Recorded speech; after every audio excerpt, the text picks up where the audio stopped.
El libro del cementerio por Neil Gaiman, capítulo 4. La lápida de la bruja. Había una bruja enterrada en el límite del cementerio. Todo el mundo lo sabía. La señora Owen siempre le advertía a Nat de que no debía de acercarse por ahí bajo ningún concepto. ¿Por qué?, le preguntó un día Nat. No es un lugar seguro para nadie que posea un arma mortal, respondió la señora Owens. En los confines del mundo hay mucha humedad. Aquello es casi una marisma. Ahí no encontrarías otra cosa que la muerte. El señor Owens, por su parte, tenía mucha menos imaginación que su esposa y solía responderle de forma más escueta y evasiva. No es un sitio muy recomendable, fue todo cuanto acertó a decirle. El cementerio propiamente dicho terminaba justo al pie de la colina, bajo el viejo manzano, y estaba cercado por una herrumbrosa verja cuyas rejas acababan en punta, pero más allá había un erial plagado de malas hierbas, ortigas, zarzas y hojas secas, y Nat, que era en esencia un niño bueno y obediente, nunca había intentado colarse ahí, por entre las rejas, aunque solía situarse justo detrás para contemplarlo. Sabía que en aquel lugar había una historia cuyos detalles le habían ocultado siempre, y eso le irritaba. Nat subió hasta la iglesia abandonada, situada en el centro del cementerio, y esperó a que oscureciera. Unas luces de color púrpura en el cielo anunciaban la caída de la noche, cuando oyó un ruido en lo alto de la torre, como el rumor de una capa de grueso terciopelo, y vio que Silas había dado por concluido su descanso en el campanario y descendía hasta el suelo. ¿Qué es lo que hay allá en el fondo?, le preguntó Nat, más allá de Harrison Westwood, panadero de este consejo, y sus esposas Marion y Joan. ¿Por qué lo preguntas?, inquirió su tutor, mientras sus pálidas manos sacudían el polvo que había quedado adherido a su traje negro. Nat se encogió de hombros. Simple curiosidad. Ese suelo está sin consagrar, le respondió Silas. ¿Sabes lo que significa eso? Creo que no, dijo Nat. Silas avanzaba por el sendero sin perturbar en modo alguno las hojas secas que encontraba a su paso, y, finalmente, ambos se sentaron en el banco de piedra.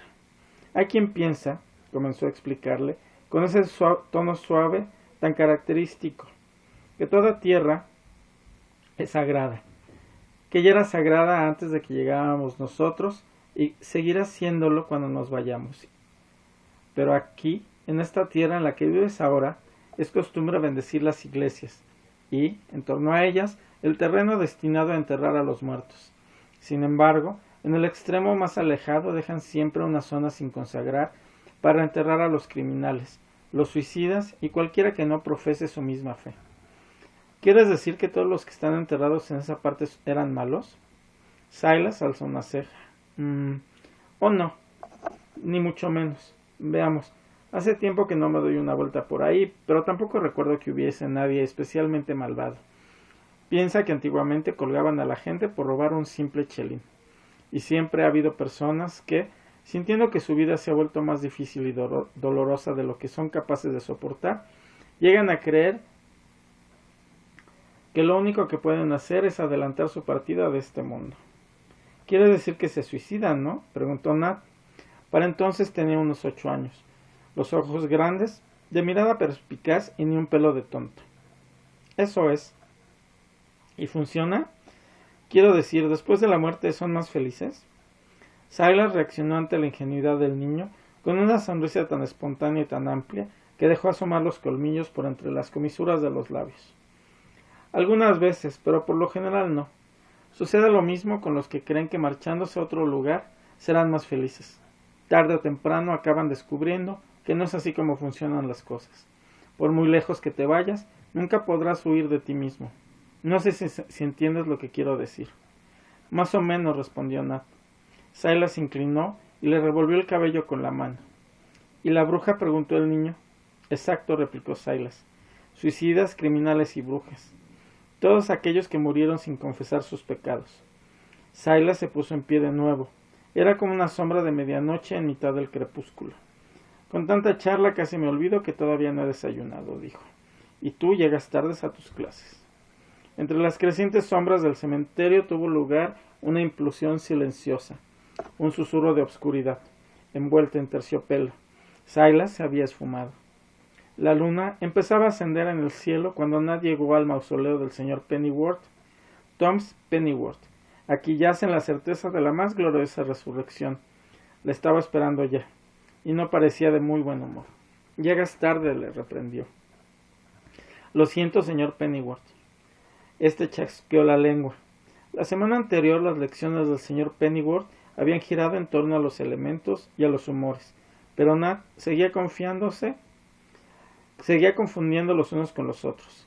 Creía que aquella noche tocaba examen, pero en lugar de eso el señor Pennyworth le anunció: creo que ha llegado el momento de dejar las clases teóricas a un lado por unos días y centrarnos en cuestiones más prácticas. A fin de cuentas el tiempo vuela. ¿En serio? Eso me temo, jovencito. Veamos, ¿qué tal vas con la desaparición? Hasta ese momento, nada albergaba la secreta esperanza de no tener que responder a aquella pregunta. Bien, bien, dijo. Bueno, ya sabe. No, señor Owens, no lo sé. ¿Qué tal si me haces una demostración? A Nat se le cayó el alma a los pies. No obstante, cogió aire y se esmeró cuanto pudo. Entornó los ojos e intentó desaparecer. El señor Pennyworth no parecía muy satisfecho.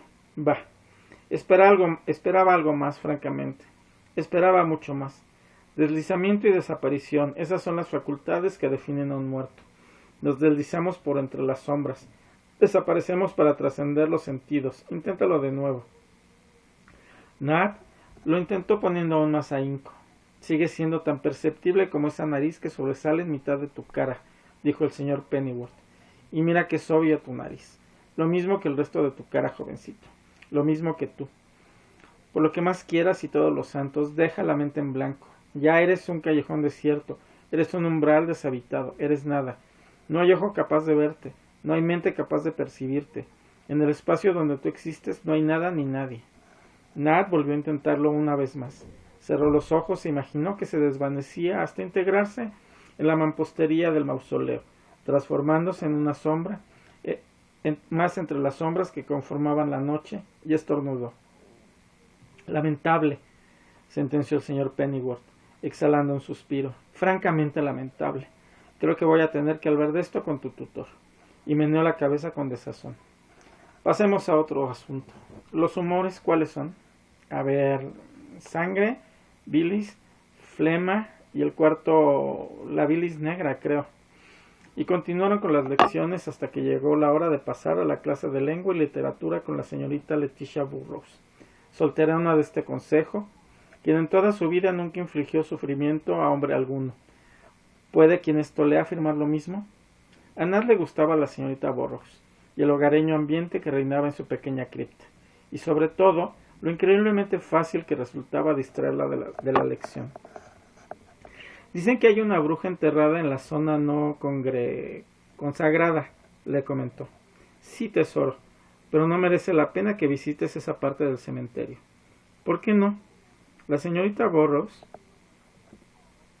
le sonrió con esa ingenuidad con la que únicamente los muertos pueden sonreír.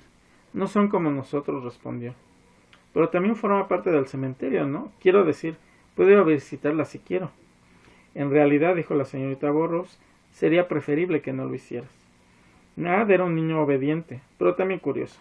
Así que al finalizar sus clases aquella noche cruzó el límite fijado por el monumento que coronaba la tumba de Harrison Westwood, panadero y familia, un ángel de cabeza rota. Sin embargo, no bajó hasta la fosa común, sino que subió hasta el montículo donde un picnic celebrado unos 30 años antes había dejado su huella en forma de un inmenso manzano. Nat había aprendido muy bien ciertas lecciones. Unos años antes se había pegado un atracón de manzanas. Unas estaban verdes, otras picadas, y algunas tenían aún las pepitas blancas. Después pasó varios días lamentándolo, sufriendo unos increíbles retortijones, mientras la señora Owens le sermoneaba sobre lo que debía comer y lo que no. Desde entonces siempre esperaba que las manzanas maduraran antes de comérselas, y nunca comía más de 2 o 3 por noche. Se había comido la última manzana que quedaba en el árbol la semana anterior, pero le gustaba sentarse en el manzano para pensar. Trepó hasta llegar al recodo que se formaba entre 2 ramas, su lugar favorito, y se quedó mirando el terreno donde estaba la fosa común, justo debajo de él. La luz de la luna se derramaba sobre las zarzas y malas hierbas que se habían adueñado del lugar. Se preguntó si la bruja sería una mujer vieja con dientes de acero y patas de gallina, o simplemente una mujer flaca de nariz afilada que volaba montada en una escoba. Al cabo de un rato le entró hambre y lamentó haberse zampado ya todas las manzanas del árbol. Si hubiera dejado al menos una. Alzó la vista y creyó ver algo en una de las ramas más altas. Volvió a mirar un par de veces más para asegurarse. Era una manzana roja y madura. Nat presumía de saber trepar por los árboles como nadie. Se levantó y comenzó a trepar de rama en rama, imaginando que era Silas escalando por la pared de la torre con la agilidad y la elegancia de un gato. La manzana tan roja que la luz de la luna casi parecía negra. Estaba en un sitio difícil de alcanzar. Nada avanzó lentamente por la rama hasta colocarse justo debajo de ella. Entonces se estiró y tocó la perfecta manzana con las puntas de sus dedos. Se iba a quedar sin poder hincarle el diente. Un chasquido tan sonoro como el disparo de una escopeta y la rama se tronchó bajo sus pies. Se despertó con un dolor punzante, como si le hubieran pinchado con hojas de hielo, como un trueno que recorriera lentamente todo su cuerpo, y se encontró sentado sobre un lecho de hierba. El terreno parecía bastante blando y extrañamente cálido. Al hacer presión con la palma de la mano, le dio la sensación de lo que tenía debajo era el tibio pelaje de algún animal. Había aterrizado sobre el lugar donde vaciaban el cortacésped del jardinero que cuidaba el cementerio, y un mullido montón de hierba había amortiguado su caída. Aún así, le dolía el pecho, y debía de haberse torcido una pierna al caer porque también le dolía. Nat soltó un gemido. Tranquilo, pequeño, murmuró una voz a sus espaldas. ¿De dónde has salido? ¿Te parece bonito aterrizar aquí como una bomba?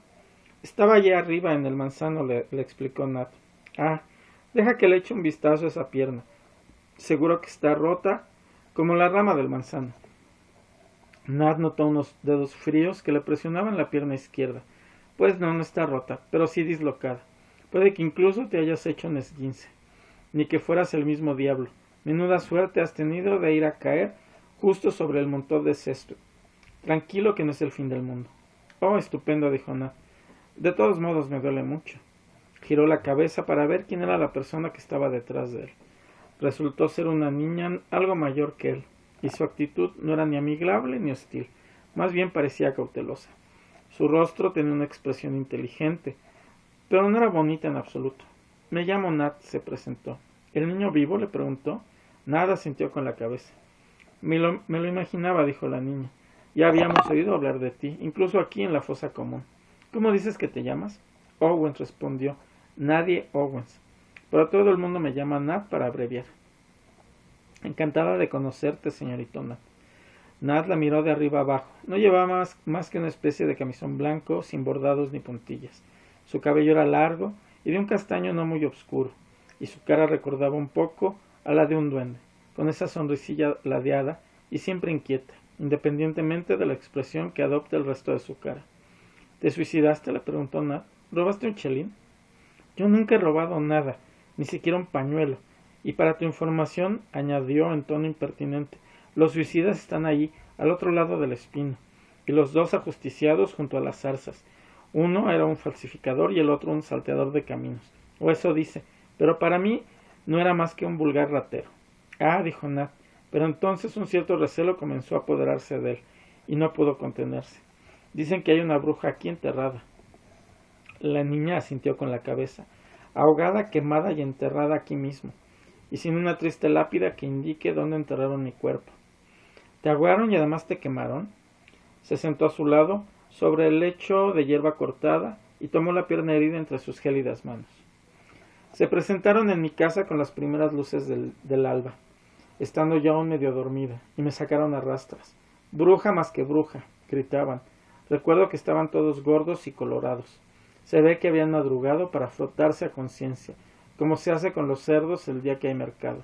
Luego, uno por uno, empezaron a acusarme.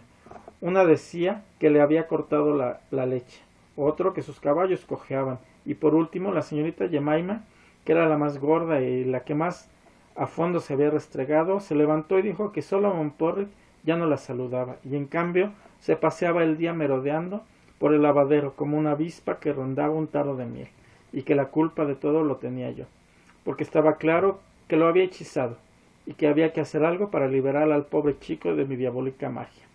Así que me ataron al taburete de la cocina y me metieron de cabeza en el estanque de los patos, diciendo que si era bruja no tenía nada que temer, que no me ahogaría, pero si no, me daría cuenta enseguida. Y el padre de la señorita Jemima les dio una moneda de plata a cada uno para que me aguantaran el taburete un buen rato, a ver si me ahogaba con el agua verde e inmunda del estanque. ¿Y te ahogaste? Desde luego. Los pulmones se me llenaron de agua y dejé de respirar. Oh, replicó Nat, o sea que al final resultó que no eras bruja.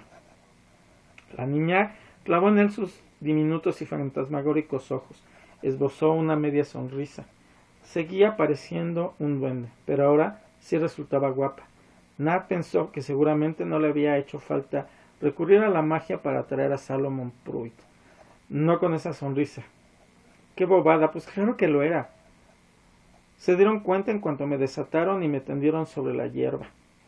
9 partes de mí muertas y toda cubierta de algas y demás porquerías del estanque. Puse los ojos en blanco y lancé una maldición sobre todos y cada uno de los ahí presentes, diciéndoles que su alma no hallaría reposo en tumba alguna. La maldición salió de mis labios con tal facilidad que yo misma me sorprendí. Es como bailar al son de una melodía que no has oído nunca. Solo tienes que escucharla y dejar que tus pies sigan el compás, y de pronto te das cuenta que ya ha amanecido y llevas toda la noche bailando. La niña se levantó y comenzó a bailar con la luz de la luna iluminando sus pies descalzos. Y así fue como los maldije a todos, con el último aliento de aquellos pulmones encharcados de agua sucia y pestilente. Justo después me morí. Quemaron mi cuerpo allí mismo, sobre la hierba, dejaron que ardiera hasta convertirme en carbón. Luego me enterraron en la fosa común, sin siquiera una lápida con mi nombre grabado en ella. Por primera vez desde que comenzara a contarle su historia, la niña se quedó callada, y por un momento Nat percibió cierta melancolía en su semblante. ¿Y alguno de ellos está enterrado en este cementerio?, preguntó Nat. No, ninguno, replicó la niña, con un destello de luz en la mirada. Al sábado siguiente el señor Porringer recibió una alfombra muy bonita y muy elegante que había comprado en Londres, pero resultó que aquella finísima alfombra de buena lana, tejida con tanto esmero y delicadeza, venía cargada de miasmas, nada menos que la peste, y ese mismo domingo ya había 5 personas soltando esputos de sangre y con la piel más negra que yo después de que me tostaran. Una semana más tarde, prácticamente todos los habitantes del pueblo se habían contagiado. Cavaron un hoyo muy profundo a las afueras para arrojar dentro los cadáveres infectados, todos revueltos, y sepultarlos bajo un montón de tierra. ¿Murieron todos los habitantes del pueblo? La niña se encogió de hombros. Todos los que estaban presentes cuando me ahogaron y me quemaron. ¿Qué tal va esa pierna? Mejor, respondió Nat, gracias. Nat se puso en pie lentamente y cojeando se alejó del montón de hierba. Se apoyó en la verja. O sea, que siempre fuiste una bruja. Quiero decir, ¿ya lo eras antes de lanzar aquella maldición? Pues sí que me hacían falta conjuros a mí, dijo ella muy digna, para tener a Solomon Porritt mariposeándome alrededor todos los días. Aquello no respondía en absoluto a su pregunta, pensó Nat, pero se guardó mucho de decírselo a ella. ¿Cómo te llamas?, le preguntó. Mi tumba no tiene lápida, respondió ella con tristeza. Podría ser cualquiera, ¿no? Pero tendrás un nombre. Lisa Hemstock, ¿te gusta esa? Replicó en tono cortante. No creo que sea a pedir demasiado, ¿verdad? Algo que señale mi tumba. Estoy ahí, un poco más abajo. ¿Lo ves? Todo cuanto puedo señalar para indicarte dónde descanso es ese montón de hojas de pino. Parecía tan triste que por un instante Nat sintió ganas de abrazarla. Pero al colarse por entre 2 rejas para volver al cementerio se le ocurrió una idea. Encontraría una lápida para Lisa Hemstock, con su nombre grabado en ella. Lograría que volviera a sonreír. Mientras subía por la ladera, se volvió para decirle adiós con la mano, pero ella ya se había ido. Había trozos de lápidas y de estatuas funerarias rotas, desperdigadas por todo el cementerio. pero Nat sabía que no podía presentarse con algo así ante la bruja de ojos grises que residía en la fosa común. Tendría que apañárselas de otra manera. Decidió que sería mejor no contarle sus planes a nadie, pues lo más probable era que intentara quitarle la idea de la cabeza. Se pasó varios días ideando toda clase de planes, a cuál más complicado y extravagante. El señor Pennyworth se desesperaba. Tengo la impresión, le dijo mientras se rascaba su polvoriento bigote, de que más que progresar retrocedes. Sigues sin dominar la desaparición. Eres palmario, muchacho. No pasas precisamente desapercibido. Si te presentaras ante quienes fuera, acompañado de un león rojo, un elefante verde y el mismísimo rey de Inglaterra ataviado con sus ropas de ceremonia y montado sobre un unicornio naranja, seguramente sería en ti en quien primero repararía. Nat se limitaba a mirarlo fijamente sin abrir la boca. Estaba pensando si en las ciudades y los pueblos que habitaban los vivos habría tiendas especializadas donde solo vendieran lápidas, y de ser así, ¿cómo podría encontrar una? La desaparición era el menor de sus problemas. Aprovechó la facilidad con la que la señorita Burroughs se dejaba distraer de sus lecciones de lengua y literatura para preguntarle cosas acerca del dinero, cómo funcionaba eso exactamente, cómo se usaba para obtener las cosas que uno deseaba. Nat tenía unas cuantas monedas que había ido encontrando por ahí a lo largo de los años. Había descubierto que en los lugares frecuentados por las parejitas de novios era fácil encontrar alguna que otra moneda entre la hierba, y pensó que por fin se le había presentado la oportunidad de darles un buen uso.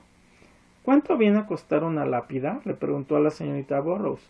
En mis tiempos, le respondió, costaban unas 15 guineas, pero no tengo la menor idea de qué precio tendrán ahora. Imagino que serán más caras, mucho más caras, seguro. Nat tenía 53 peniques. Obviamente, necesitaría mucho más que eso para comprar una lápida. Habían pasado ya 4 años, más o menos la mitad de su vida desde que descubrió la tumba del hombre índigo, pero todavía recordaba cómo encontrarla. Subió hasta el punto más alto del cementerio, el lugar en el que se erigía el panteón de los Frobisher, y que semejaba un diente cariado. Desde ahí se podía ver absolutamente todo, incluso la copa del viejo manzano y el campanario de la iglesia en ruinas. Se coló dentro del edificio y bajó hasta llegar a los minúsculos escalones labrados en la roca. Descendió por ellos hasta la gruta, situada a la altura del pie de la colina. Allí abajo reinaba la oscuridad, una oscuridad tan absoluta como la de la más profunda galería de una mina. Pero Nat, al igual que los muertos, veía en la oscuridad, de modo que la gruta le reveló de inmediato todos sus secretos. El sanguinario estaba enroscado en torno a la pared de roca del túmulo. Era tal como lo recordaba, un ser invisible rodeado de oscuros efluvios, todo odio y codicia. Esta vez, sin embargo, no sintió el más mínimo temor. «Témeme», zurró el sanguinario, «pues custodio objetos preciosos que jamás han de perderse». «No te tengo miedo», replicó Nat. «¿O es que ya no me recuerdas? He venido porque necesito llevarme de aquí algunas cosas». «Nada sale jamás de este lugar», respondió el sanguinario, sin moverse de su sitio. «El puñal, el broche, el cáliz, todo ha de permanecer en la oscuridad bajo mi custodia. Estoy a la espera». «Perdona mi curiosidad», le dijo Nat, «¿pero es esta tu tumba?» «El amo nos dejó aquí en la llanura para custodiar el lugar. Enterró nuestros cráneos bajo esa piedra. Nos dejó aquí con una misión. Debemos custodiar estos tesoros hasta que el amo regrese». «Pues yo diría que se ha olvidado de vosotros», señaló Nat. «Probablemente murió también hace siglos». «Somos el sanguinario, custodiamos los tesoros». Nat se preguntó cuántos años habría que retroceder en el tiempo para que la gruta situada en lo más profundo de la colina se hallara en una llanura, probablemente una eternidad. Podía percibir la corriente de miedo que el sanguinario generaba a su alrededor.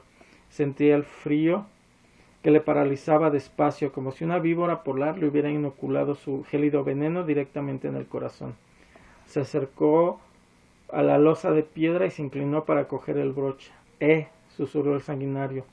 «Nos custodiamos eso para el amo». «No le importará que lo tome prestado», replicó Nat. Dio un paso atrás y se fue hacia la escalera, sorteando los resecos cadáveres humanos y de animales diseminados por todo el suelo. El sanguinario se agitó furiosamente. enroscándosele alrededor de la minúscula gruta como un humo espectral. Luego se calmó. Regresará, dijo el sanguinario, con aquella extraña voz que parecían tres. Siempre regresa. Ned subió por las escaleras lo más deprisa que pudo. Por un momento tuvo la impresión de que alguien lo perseguía, pero en cuanto llegó arriba, al mausoleo de Frobisher, y pudo respirar por fin el fresco aire del amanecer, vio que no había ahí nadie más que él. Ned salió del mausoleo, se sentó en la hierba y se sacó el broche de su bolsillo. En primer momento pensó que era negro, pero a la luz del sol vio que la piedra engastada en la negra filigrana era roja, del tamaño de un huevo de petirrojo, y tenía una veta en forma de espiral. Ned se quedó mirándola fijamente y preguntándose si habría algo moviéndose en su interior. Por unos instantes contempló la espiral como hipnotizado. De haber sido más pequeño, habría sentido la tentación de metérsela en la boca. La piedra iba unida a la pieza de metal por una especie de grapa negra y varias patillas que parecían garras, unidas entre sí por algo que parecía una culebra, pero que tenía demasiadas cabezas para ser una culebra. Ned se preguntaba si el sanguinario tendría el mismo aspecto visto a la luz del día. Bajó por la ladera, tomando todos los atajos que conocía. Se metió por entre la maraña de hiedra que cubría el panteón de los Bartleby. Dentro se los oía refunfuñar mientras se preparaban para irse a dormir. Y siguió bajando, y bajando hasta llegar a la verja. Se deslizó por entre los barrotes y se dirigió a la fosa común. «Lisa, Lisa», gritó, y miró alrededor para ver si acudía a la llamada. «Buen día», lo saludó Lisa. Ned no podía verla, pero había una sombra bajo el espino, y al acercarse a ella, vio una forma blanca y translúcida que parecía una niña con los ojos tristes. «A estas horas deberías estar durmiendo como la gente decente», dijo la niña. «¿Qué es lo que te trae aquí?» «Tu lápida», respondió Ned. «Solo quería saber qué debo de escribir en ella». «Mi nombre. Tienes que escribir mi nombre, con una E grande de Elizabeth, como la reina que murió cuando yo nací, y una H igual de grande de Hemstock. Lo demás me da igual porque nunca he sabido leer». «¿Y las fechas?», le preguntó Ned. «Guillermo el Conquistador, 1066», canturrió la niña. «Tú solo pon una E y una H bien grandes». «¿Tenías un oficio? Quiero decir, aparte de ser bruja, ¿hacías algo más?» «Lavaba la ropa», respondió ella. En ese momento la luz del sol inundó el erial y Ned se encontró de nuevo solo. Eran las 9 de la mañana y todo el mundo dormía, pero Ned estaba decidido a permanecer despierto. Al fin y al cabo tenía una misión. A sus 8 años el mundo que había más allá del cementerio no le infundía ningún temor. Ropa. Iba a necesitar algo de ropa. Sabía que su atuendo habitual, una sábana gris enrollada a modo de túnica alrededor del cuerpo, no era en absoluto apropiado para andar por ahí. Para moverse por el cementerio era más que suficiente, pues el color armonizaba con el de las piedras y las sombras. Pero si iba a aventurarse a salir al mundo exterior, necesitaba algo que no llamara la atención. Había algunas prendas de vestir en la cripta situada detrás de la iglesia en ruinas, pero Ned no quería entrar ahí, ni siquiera a plena luz del día. No le importaba tener que dar explicaciones al señor y a la señora Owens, pero no estaba dispuesto a tener que justificarse ante Silas. Se avergonzaba solo de pensar en cómo le mirarían aquellos ojos negros si lo hacía enfadar, o peor aún, si lo decepcionaba. Había un pequeño cobertizo al fondo del cementerio, una caseta verde que olía a aceite de motor, donde se guardaba el viejo cortacésped, oxidado por la falta de uso, y algunas herramientas de jardín. Dejó de utilizarse cuando se jubiló el último jardinero, y por entonces Ned no había siquiera nacido. Desde entonces el ayuntamiento se ocupaba de cuidar el cementerio, entre los meses de abril y septiembre. Enviaban a alguien una vez al mes para que cortara el césped, y el resto del año la tarea quedaba en manos de la Asociación de Amigos del Cementerio. La puerta del cobertizo tenía un candado enorme, pero Ned sabía que había una tabla suelta en la parte de atrás. A veces, cuando le apetecía estar un rato a solas, se colaba allá adentro y se sentaba a pensar en sus cosas, porque sabía que alguien se había dejado una chaqueta marrón. Por eso sabía que alguien se había dejado una chaqueta marrón y unos vaqueros viejos con manchas de verdín colgados detrás de la puerta. Los pantalones le venían demasiado grandes, pero se los arremangó hasta los tobillos y se los ató con una cuerda para que no se le cayeran. Vio unas botas en un rincón y se las probó a ver si le valían, pero eran enormes y estaban llenas de barro, así que apenas podía levantárselas del suelo. Salió del cobertizo y se puso la chaqueta marrón. También le venía grande, pero se la remangó para dejar las manos libres y en paz. Metió las manos en los amplios bolsillos de la chaqueta y pensó que con aquella ropa iba hecho un figurín. Nat se dirigió a la puerta principal del cementerio y echó un vistazo a través de los barrotes. Un autobús pasó por la carretera. Ahí afuera había coches, ruido y tiendas. A su espalda un lugar tranquilo lleno de árboles y de hiedra, su hogar. Con el corazón a punto de saltar de su pecho, Nat salió al mundo. Ebenezer Bolger había visto mucha gente rara a lo largo de su vida. Cualquiera que regenteara una tienda como la de Ebenezer los habría visto también. Su establecimiento, que funcionaba como tienda de antigüedades, bazar y casa de empeños, ni el propio Ebenezer tenía muy claro cuál era el espacio dedicado a cada cosa. Estaba situado en el laberinto de calles que componían el casco antiguo, y atraía a todo tipo de gente extraña. Algunos venían a comprar y otros a vender. Ebenezer Bolger atendía a sus clientes en el mostrador en cualquier caso, pero sus mejores negocios los hacía en la trastienda, donde aceptaba objetos que quizás habían sido adquiridos por medios no del todo honestos y que después cambiaba por otros. Su negocio era como un iceberg. El pequeño establecimiento lleno de polvo no era más que lo que se veía desde la superficie. El resto estaba sumergido, pues eso era exactamente lo que deseaba Ebenezer Bolger. Este llevaba unas gafas de cristales muy gruesos y un sutil gesto de asco permanentemente dibujado en el rostro, como si acabara de descubrir que la leche que había añadido a su té estaba cortada, y no lograra quitarse el mal sabor de la boca. Dicho semblante le resultaba muy útil cuando alguien intentaba venderle algo.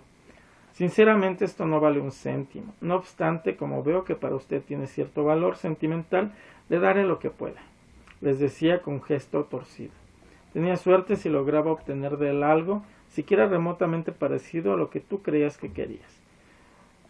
Un negocio como el de Ebenezer Bolger atraía a todo tipo de gente rara, pero el niño que entró en la tienda aquella mañana era uno de los personajes más extraños que Ebenezer recordaba haber visto a lo largo de toda una vida dedicada a desplumar a todo bicho raro que pasara por su establecimiento. Aparentaba unos 7 años e iba vestido con la ropa de su abuelo. Olía a cobertizo. Iba descalzo. Tenía el cabello largo y enmarañado, y una expresión muy seria en el rostro. Llevaba las manos metidas en los bolsillos de una chaqueta marrón y llena de polvo. Pero aunque no podía verle las manos, Ebenezer sabía que tenía algo fuertemente apretado en la mano derecha. «Perdone», le dijo el niño. «Dime, rapaz», replicó Ebenezer sin bajar la guardia. «Niños», pensó. «Todos vienen a vender algo que se han birlado o algún juguete». En cualquiera de los dos casos, normalmente les decía que no. Si le compraba un objeto robado a un niño, al día siguiente se presentaría ahí un adulto hecho un basilisco acusándote de haberle comprado al pequeño Johnny o a la pequeña Matilda su alianza de bodas por 10 cochinos dólares. Los niños siempre daban problemas, no merecían la pena. «Necesito comprarle algo a una amiga», dijo el niño, «y he pensado que podía venderle a usted una cosa para conseguir el dinero». «No hago negocios con niños pequeños», respondió Ebenezer sin andarse por las ramas. Nat sacó la mano del bolsillo y dejó el broche sobre el cochambroso mostrador. En primer momento Bolger lo miró con desconfianza, pero el objeto captó inmediatamente su atención. Se quitó las gafas, cogió un ocular que había sobre el mostrador, como el que usan los joyeros para estudiar la talla de una piedra preciosa, y se lo encajó en el ojo. Encendió una lamparilla y examinó el broche a través del ocular. «Piedra de serpiente», dijo para sus adentros. Luego se quitó el ocular y volvió a ponerse las gafas, y miró fijamente al niño con aire suspicaz. «¿De dónde ha sacado esto?», preguntó. «¿Quiere usted comprarlo?», le preguntó Nat a su vez. «Lo ha robado. Lo burlaste de un museo o algo parecido, ¿no es así?». «No», respondió Nat categóricamente. «¿Va usted a comprarlo o me lo llevo a ver si puedo venderlo a otra persona?». La expresión de Ebenezer se suavizó. De pronto se volvió de lo más afable. Le sonrió abiertamente. «Perdóname, rapaz. Es que uno no tropieza muy a menudo con objetos como este. De hecho, es una pieza de museo. Y sí, Me encantaría poder quedármela. ¿Qué te parece si nos sentamos a tomar una taza de té y unas galletas? Precisamente tengo en la trastienda un paquete entero de galletas de chocolate. Mientras decidimos cuánto puede valer, ¿eh? Nada, sintió un gran alivio al ver aquel cambio de actitud. Solo necesito el dinero suficiente para comprar una lápida, le dijo. Es para una amiga mía. Bueno, no es exactamente una amiga, solo una conocida. Me hice daño en la pierna y ella me ayudó, ¿sabe? Ebenezer Bolger, sin prestar demasiada atención a lo que el niño decía, lo llevó hasta el almacén. Un espacio pequeño y sin ventanas, abarrotado de cajas de cartón llenas de mercancía. En un rincón había una caja fuerte, grande y anticuada. Nat vio también un cajón lleno de violines, un montón de animales disecados, sillas rotas, libros y grabados. Junto a la puerta había un escritorio no muy grande. Ebenezer Bolger se sentó en la única silla que no estaba rota y Nat no tuvo más remedio que quedarse de pie. El viejo se puso a buscar algo en un cajón y Nat vio que dentro había una botella de whisky. Ebenezer sacó el paquete de galletas que andaba buscando y le ofreció una. Luego encendió la lámpara que tenía sobre el escritorio y examinó la pieza de metal sobre la que iba montada la piedra, reprimiendo un leve escalofrío al ver la expresión dibujada en los rostros de las serpientes. Es muy antigua y pensó, de un valor incalculable. Probablemente no valga nada, pero nunca se sabe. Nat se llevó una gran desilusión. Ebenezer le sonrió con aire afable. Antes de darte un solo penique por él, quiero asegurarme de que no lo has robado. ¿No lo habrás cogido del tocador de tu mamá o de la vitrina de un museo? A mí me puedes decir la verdad. Te prometo que no le diré a nadie, pero necesito saberlo. Nat negó con la cabeza y siguió masticando su galleta. Entonces, ¿de dónde lo has sacado? Nat se quedó callado. Ebenezer Bolger se resistía a soltar el broche, pero lo dejó sobre la mesa y lo deslizó hacia el niño. Si no me lo dices, será mejor que te lo lleves. En los negocios, la confianza entre ambas partes es esencial. Ha sido un placer conocerte. Siento que no hayamos podido cerrar el trato. Nat se puso muy serio, y tras unos instantes de difícil reflexión, se decidió a hablar. Lo encontré en una tumba muy antigua, le explicó, pero no puedo decirle exactamente dónde. No dijo nada más, pues el semblante afable de Bolger se había transformado completamente, y la expresión de su rostro revelaba ahora una avidez y una codicia inquietantes. ¿Y hay más como este ahí? Si no le interesa, buscaré otro comprador, le dijo. Gracias por la galleta. Te corre prisa a venderlo, ¿eh? Tus papás se estarán preguntando dónde estás, ¿no? El niño negó con la cabeza, pero enseguida se arrepintió de no haber dicho que sí. No te espera nadie, estupendo. Ebenezer Bolger cerró su mano sobre el broche. Pues ahora me vas a decir exactamente de dónde lo has encontrado, ¿eh? No me acuerdo, replicó Nat. Demasiado tarde, amiguito. Te voy a dar un rato para que hagas memoria y trates de recordar dónde lo encontraste. Luego, cuando lo hayas pensado bien, tú y yo tendremos una pequeña charla y me lo contarás. Bolger se levantó y salió del almacén, cerrando la puerta con una llave grande de metal. Abrió la mano, miró el broche y se sonrió con avidez. El sonido de la campanilla colocada encima de la puerta le indicó que alguien acababa de entrar en la tienda. Bolger, sorprendido, alzó la vista, pero no vio a nadie. Sin embargo, la puerta estaba entreabierta. Así que la volvió a cerrar y por si las moscas colocó el cartel de cerrado. Para mayor seguridad echó también el cerrojo. No quería que nadie viniera a meter la nariz en sus asuntos. Era otoño y el día había amanecido soleado, pero ahora estaba nublado y una fina lluvia salpicaba el mugriento cristal del escaparate. Ebenezer Bolger cogió el teléfono que había sobre el mostrador y con una mano trémula marcó un número. He encontrado un auténtico chollo, Tom, le dijo a la persona que estaba al otro lado del hilo telefónico. Pásate por aquí lo antes posible. Nat comprendió que le había tendido una trampa en cuanto oyó que el viejo echaba la llave. Empujó la puerta, pero no se abrió. Pensó que había sido un estúpido al dejar que Bolger lo llevara hasta el almacén. Tendría que haber hecho caso de su primer impulso y no haberse fiado de aquel hombre. Había infringido las normas del cementerio y ahora estaba metido en un buen lío. ¿Qué diría Silas? ¿Qué dirían los Owens? Sentía que el pánico empezaba a apoderarse de él, pero se obligó a reprimirlo. Todo iba a salir bien, pero para eso tenía que encontrar el modo de salir de allí. Se puso a inspeccionar la habitación en la que lo habían encerrado. No era más que un pequeño almacén con un escritorio, y la puerta era la única vía de escape. Abrió el cajón del escritorio, pero dentro solo encontró unos cuantos frascos de pintura de la que se usa para restaurar antigüedades y una brocha. Pensó que si la arrojaba hacia los ojos del hombre, quizás podía dejarlo ciego el tiempo suficiente para huir de ahí. Abrió uno de los frascos e introdujo un dedo. —¿Qué estás haciendo? —le susurró una voz al oído. —Nada —respondió Nat, mientras volvía a cerrar el frasco y se lo guardaba en uno de los gigantescos bolsillos de la chaqueta. Lisa Hemstock lo miró impasible. —¿Qué haces aquí? —le preguntó. —¿Y quién es ese carcamal de allá afuera? —Es el dueño de la tienda. Estaba intentando venderle una cosa. —¿Por qué? Eso a ti no te importa. La niña lo miró con desdén. —Deberías de volver al cementerio. —No puedo, me ha encerrado. —Claro que puedes. No tienes más que atravesar la pared. El niño negó con la cabeza. —¿Qué va? En casa puedo atravesar las paredes porque cuando era un bebé me concedieron la ciudadanía honorífica del cementerio. Pero fuera de allí no tengo ese poder. Nat la observó a la luz de la bombilla. Casi no podía verla, pero llevaba toda su vida hablando con muertos. Y a todo esto, ¿qué estás haciendo aquí? ¿Qué haces fuera del cementerio? Es de día y tú no eres como Silas. Se supone que no puedes salir. Esas reglas solo valen para los que están enterrados en el cementerio en tierra consagrada.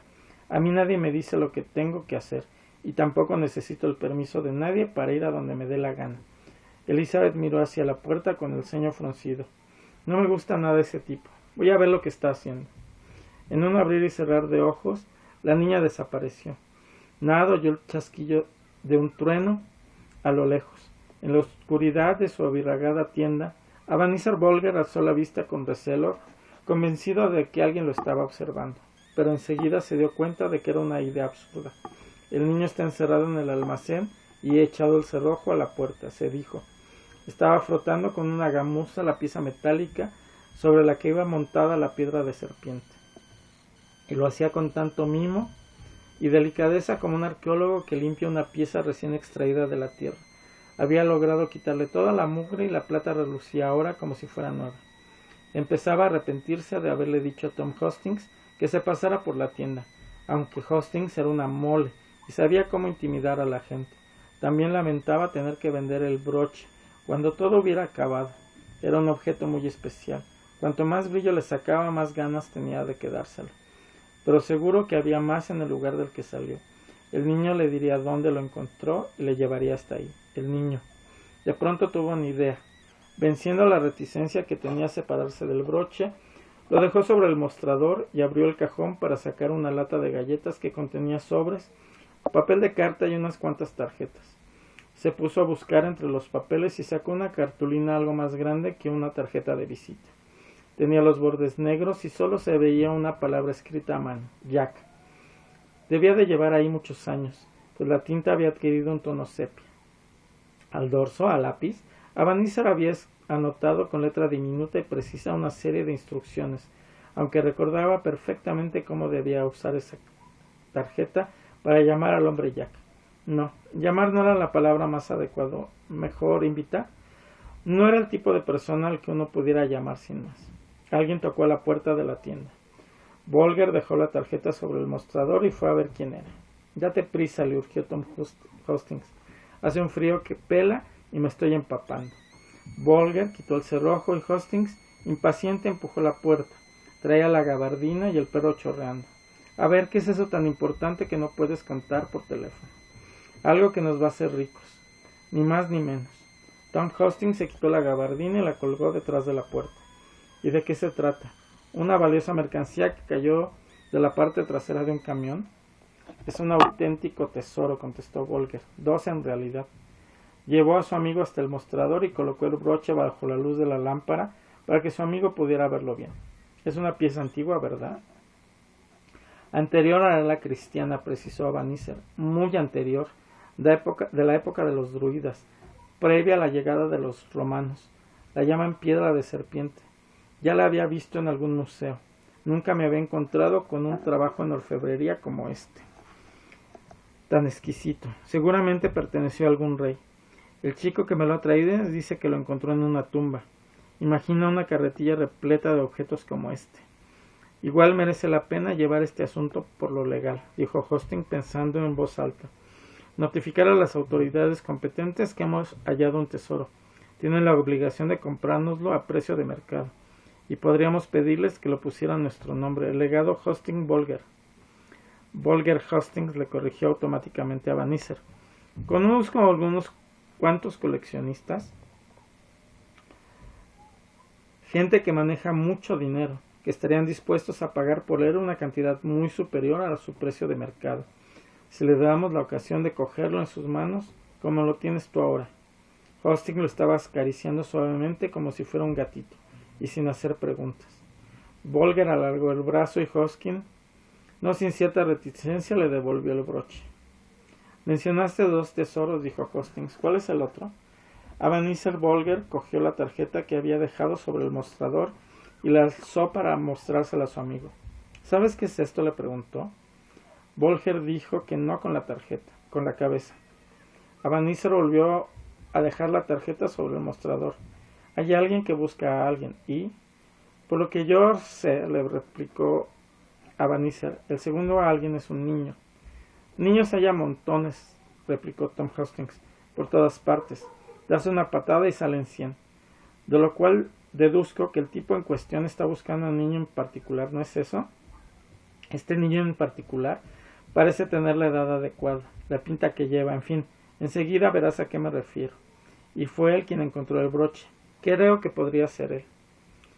Y si en efecto es él, Ebenezer Bolger cogió la tarjeta y la agitó lentamente en el aire como si le hubiera prendido fuego y quisiera avivar la llama. Esta vela alumbrará el camino hasta tu cama, contestó Bolger. Y esta hacha te cortará la cabeza, replicó Hastings pensativo. Pero piensa una cosa, si llamamos al hombre Jack, perderemos al niño, y si perdemos al niño nos quedamos sin tesoro.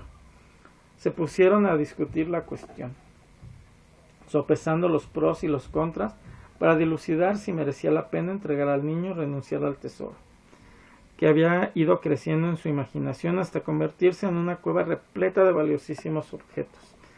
Y mientras hablaban, Bolger sacó una botella de licor de endrinas de detrás del mostrador y sirvió 2 generosas copas para celebrarlo.